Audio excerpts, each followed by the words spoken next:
Assalamualaikum warahmatullahi wabarakatuh. Perkenalkan, nama saya Nafisa Segita, NIM E1E019233, kelas 5G dengan nomor urut 02. Di sini saya akan menjawab pertanyaan dari ujian tengah semester Pendidikan Bahasa dan Sastra Indonesia.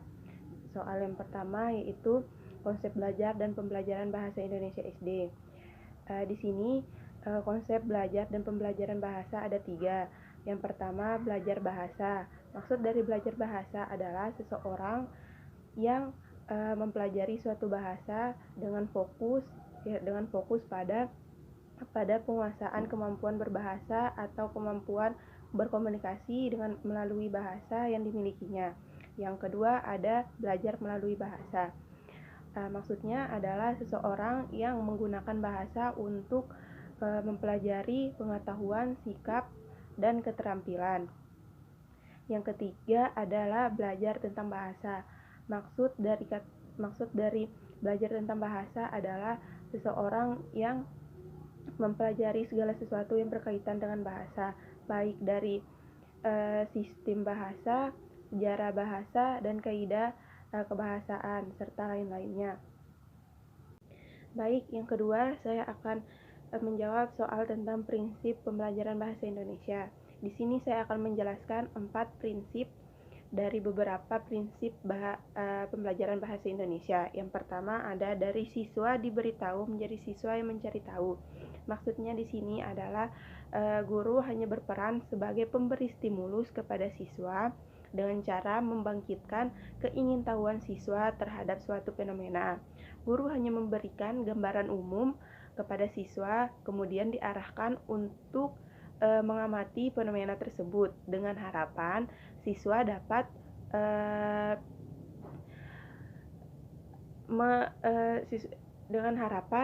dapat memicu rasa keingintahuan siswa terhadap suatu fenomena tersebut dengan bertanya kepada guru ataupun mencarinya sendiri. Yang kedua, ada pembelajaran berlangsung di rumah, di sekolah, dan di masyarakat. Maksudnya bahwa pembelajaran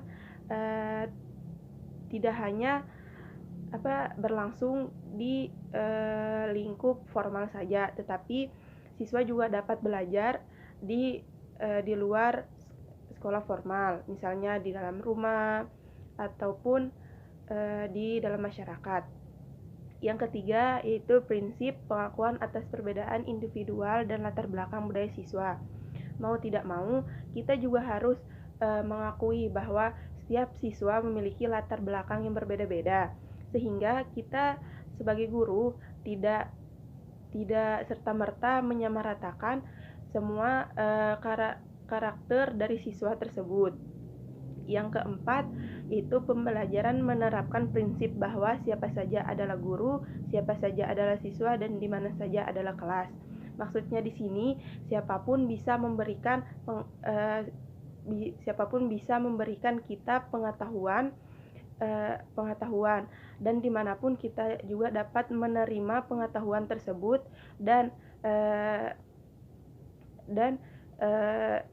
dari siapapun itu, sehingga kita tidak boleh berpatokan bahwa hanya dari dia kita dapat mendapatkan pengetahuan tersebut, tetapi dimanapun itu, siapapun itu, dan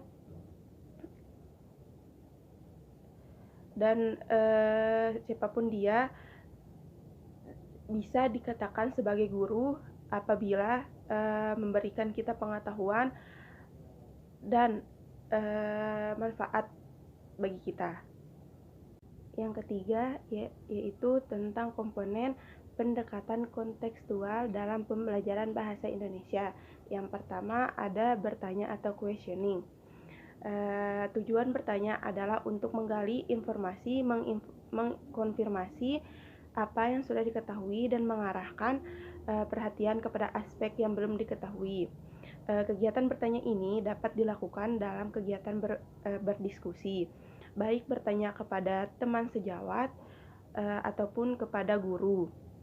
Lalu yang kedua adalah pemodelan atau modeling. Pemodelan dalam pembelajaran dilakukan dengan cara memberikan model atau contoh yang perlu ditiru. Dalam hal ini, bukan hanya guru yang dapat memberikan contoh yang baik untuk ditiru, tetapi kita juga dapat menjadikan siswa menjadi model untuk siswa-siswa yang lain.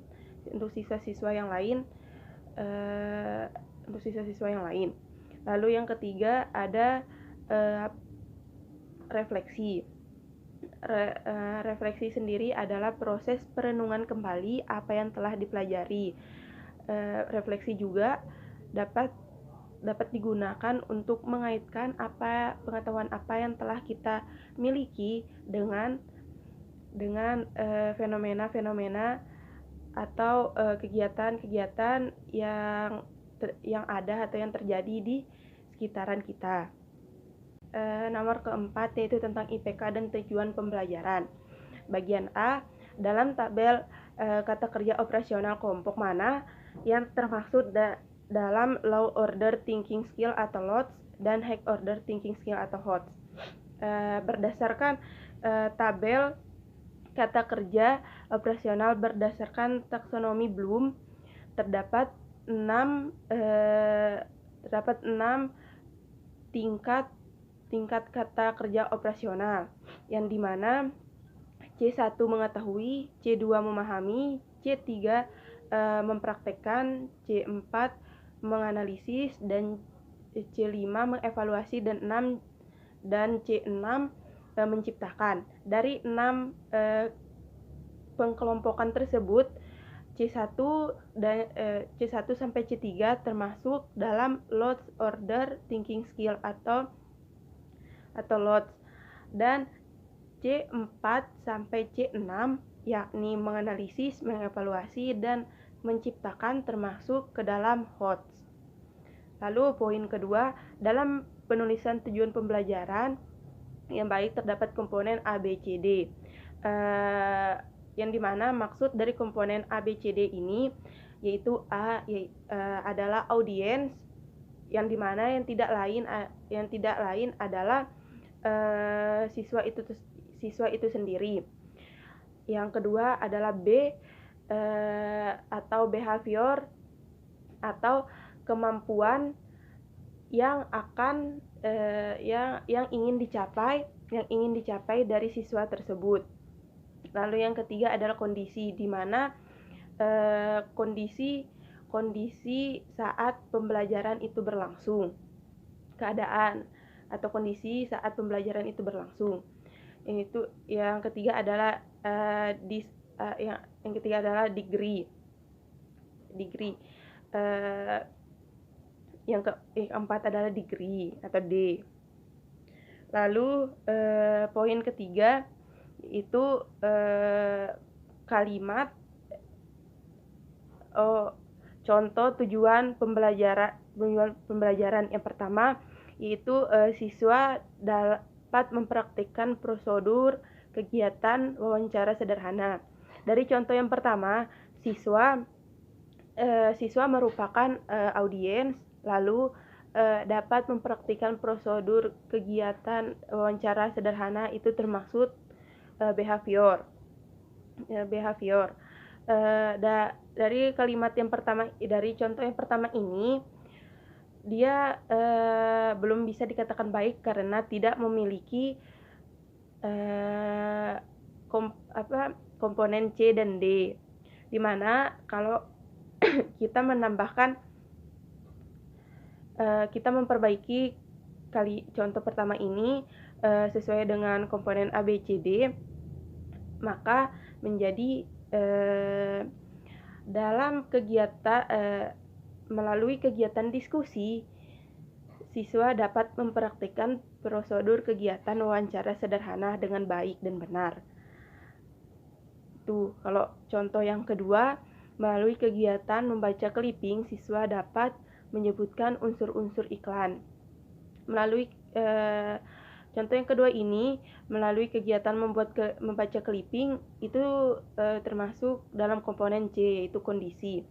Lalu siswa siswa yang termasuk audiens, dan dapat menyebutkan unsur-unsur iklan itu termasuk dalam behavior. Di contoh yang kedua ini, dia kekurangan degree atau komponen D. Kalau kita memperbaikinya akan menjadi melalui kegiatan membaca clipping, siswa dapat menyebutkan unsur-unsur iklan dengan baik dan benar. Baik, sekian dari saya. Kurang lebihnya mohon maaf. Wabillahi taufiq wal hidayah. Wassalamualaikum warahmatullahi wabarakatuh.